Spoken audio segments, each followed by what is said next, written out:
On apprend qu'une fois de plus dans la relation entre la France et l'Allemagne, ce dernier pays, notre voisin d'outre-Rhin, semble avoir joué à nouveau un mauvais tour à la France concernant un certain programme concernant, entre autres, la défense. Qu'en est-il de la relation franco-allemande? Je pose la question au tarot de Marseille.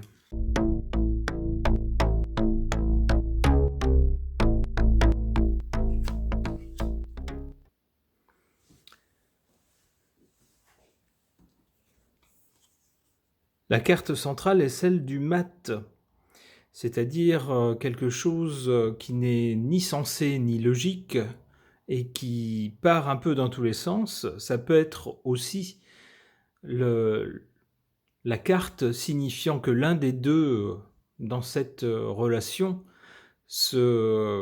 s'illusionne complètement, ne voit pas les choses telles qu'elles sont en réalité.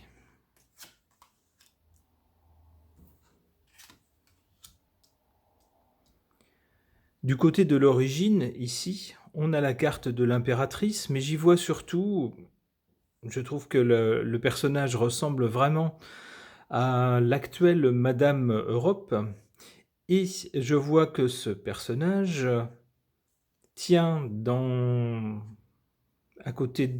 sur son côté une sorte de blason avec un aigle qui évidemment rappelle le symbole de l'Allemagne.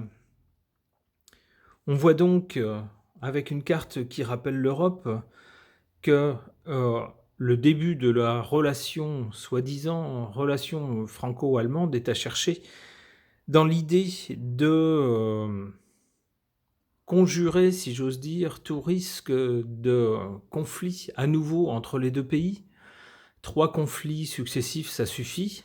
Les 2 derniers étant d'envergure mondiale, ça suffisait pour vouloir mettre en commun ce qu'on pouvait mettre en commun pour essayer d'éviter une nouvelle catastrophe. Sur ces ruines de la guerre, on a donc une relation bâtie sur l'idée européenne, mais on voit bien avec la carte que des deux protagonistes, on voit tout de suite lequel des deux domine.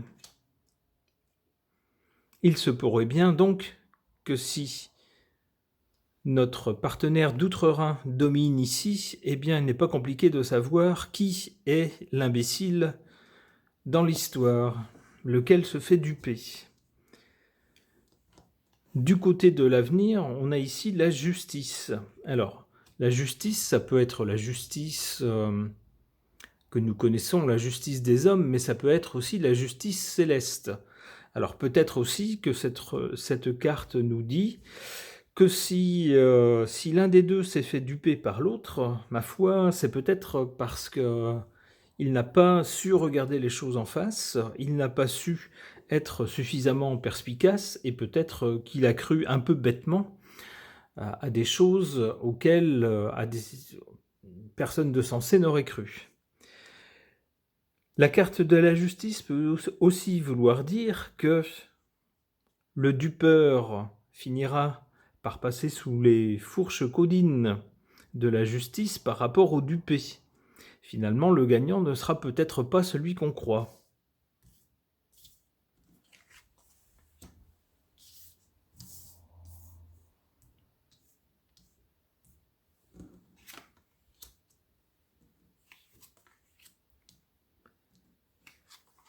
Concernant cette relation franco-allemande, on a en défaveur de cette relation la carte de la Maison Dieu, c'est-à-dire une catastrophe, un bouleversement, un écroulement, on peut dire, qui va contre cette relation. C'est une relation ici qui est menacée, donc on le voit, hein, de base qui s'effondre, qui est menacée d'écroulement, qui est menacée d'être mise à mal par des événements de type cataclysme.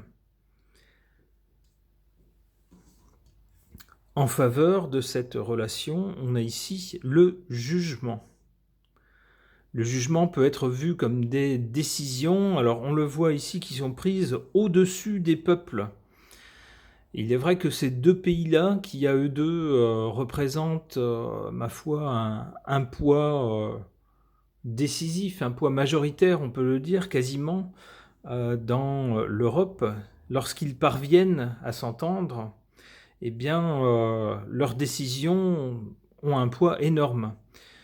Et les peuples sont malheureusement non plus qu'à s'y plier. C'est-à-dire que quand ces deux-là parviennent à être d'accord, ils entraînent plus ou moins tout le reste des pays périphériques. Alors, pour l'avenir ici, on nous parle de justice. Justice pour qui, pourquoi, comment, etc. Tirons d'autres cartes pour tenter d'en savoir plus. La Lune, la justice par rapport à des choses d'abord qui concernent les nations, le niveau national.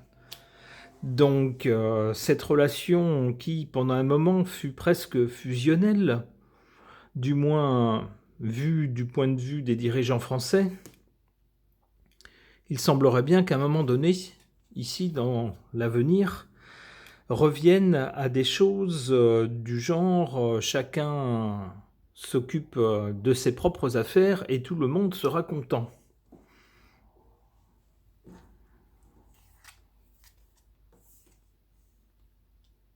C'est bien de ça qu'il s'agit. Ici, on nous parle de l'étranger et ici, on nous parle de quelque chose de national. On a donc bien la nation, mais dans chaque pays. Une dernière. La papesse. Dans cette relation franco-allemande, il restera toujours des choses qu'on ne saura pas.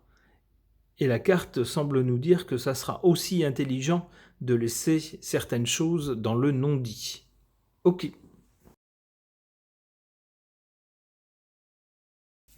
Concernant la relation franco-allemande, je vais interroger l'oracle Magicus.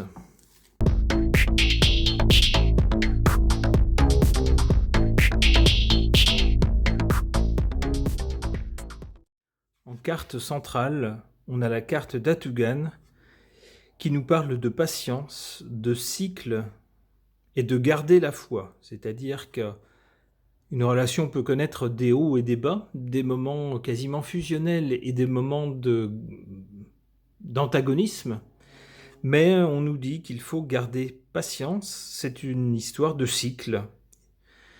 Il y a des hauts qui appellent plus tard des bas, qui appellent encore plus tard des hauts à nouveau, etc.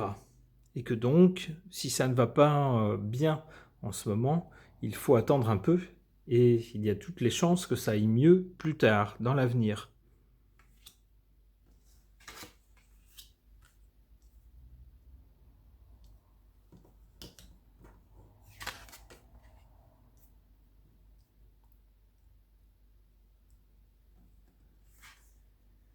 À l'origine, ici, de cette relation franco-allemande, on a la carte de Maat, qui concerne l'équilibre, le choix, les choix et la décision. C'est en effet pour équilibrer le poids des deux pays en Europe, deux pays qui se sont fait la guerre 3 fois, que le choix a été fait, la décision a été prise de nouer une relation, une sorte de partenariat où beaucoup de choses étant partagées de façon à empêcher une guerre supplémentaire. C'était une question d'équilibre.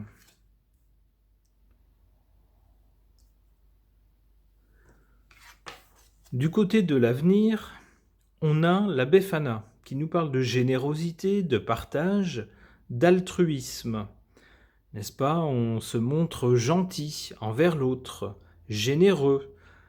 On partage, c'est-à-dire qu'on fait des programmes en commun. Tout cela, ce sont les annonces. Mais que voit-on sur la photo? On voit que si d'un côté, on a une sorte, on dirait du pain, c'est-à-dire quelque chose d'effectivement sympathique qui nourrit la relation, et bien de l'autre côté, on a quand même un champignon mortel. Donc ne pas non plus se fier aux bons sentiments affichés, chacune des deux parties en secret, voyant très bien son intérêt et peut-être la façon de le faire prévaloir sur celui de l'autre.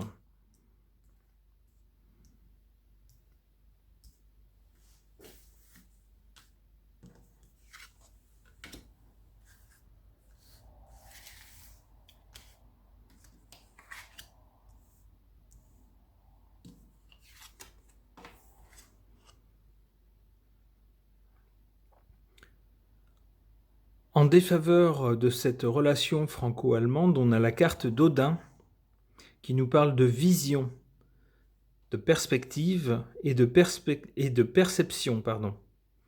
Vision, perspective, ce sont des façons d'envisager l'avenir et d'essayer de le construire. La carte est ici en position faible ou défavorable. On nous dit que c'est entre ces deux-là, ces deux pays-là, il n'y a pas la même vision ni la même perspective face à l'avenir, malgré ce qui est affiché. D'où, à un moment donné, des divergences. Et puis, à un moment donné, sans doute, on se tire dans les pattes. Gentiment, sans en avoir l'air, mais quand même. On nous parle ici de perception, c'est-à-dire que les rapports de force, les choses importantes ne sont certainement pas perçues de la même façon dans chacun des deux pays, en tout cas par les pouvoirs de chacun des deux pays.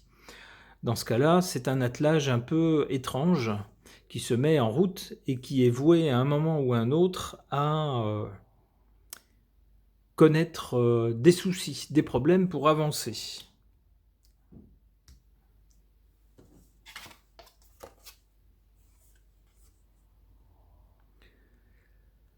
En faveur de cette relation franco-allemande, on a la carte de Circé, qui nous parle d'obsession, d'idées fixes et aussi de confusion. Il est vrai que depuis la fin de la guerre, de la Deuxième Guerre mondiale, et jusqu'à présent, la relation entre la France et l'Allemagne est revenue comme un leitmotiv constamment dans la bouche de nos dirigeants. C'est une véritable obsession, une véritable idée fixe que d'entretenir, de maintenir cette relation, ce partage, cette espèce de tentative de partenariat avec l'Allemagne depuis la fin de la Deuxième Guerre mondiale, à tel point que l'obsession de cette relation semble parfois primer sur l'intérêt de notre pays et de nos citoyens. On le voit ici, on comprend d'où vient le mot confusion. En tout cas, dans cette position, on nous dit que cette carte-là, avec cette obsession et cette idée fixe, sont malgré tout bénéfiques. On le voit en tout cas, cette obsession, cette idée fixe, ont quand même permis, après la Seconde Guerre mondiale, de bâtir ce qui s'appelle désormais l'Union européenne. Ça n'aurait pas pu se faire sans cette relation entre deux pays importants. Il y en a d'autres en Europe, mais entre ces deux pays importants. Si ces deux-là n'avaient pas été d'accord pour mener certaines actions communes, l'Union européenne n'aurait certainement pas vu le jour, ni l'euro par exemple, etc. Donc en ce sens, cette obsession a quand même du bon.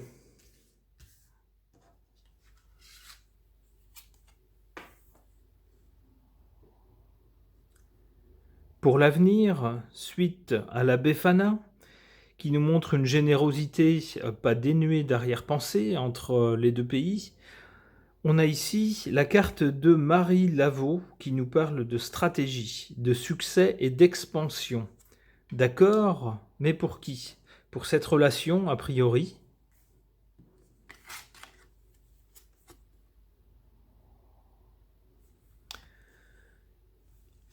On a ensuite la carte de la princesse 10 qui nous parle d'émotivité, de sensibilité et de maîtrise de soi.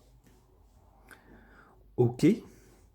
Est-ce que cela signifie qu'à l'avenir, les deux pays vont continuer à partager des choses ici, à être généreux l'un envers l'autre, même si tout n'est pas dénué d'arrière-pensée? jusqu'à ce que cette stratégie parvienne à un succès, s'avère payante dans le sens d'un succès et d'une expansion. On le souhaite pour les deux pays et pas simplement pour l'un d'entre eux.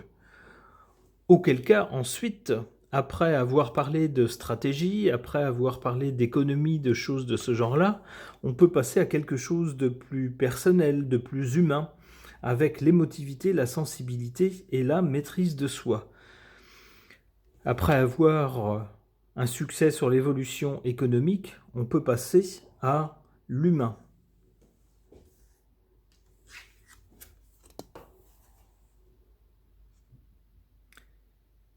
Enfin, la dernière carte ici, pour ne pas tirer tout le jeu, est celle de Méphistophélès, qui nous parle d'aventure, de prise de risque et de se lancer. Il faut que cette relation entre ces deux pays, si elle veut vraiment avoir quelque chose d'unique, cesse d'être téléguidée par des suggestions, on va dire, des appuis. Ok.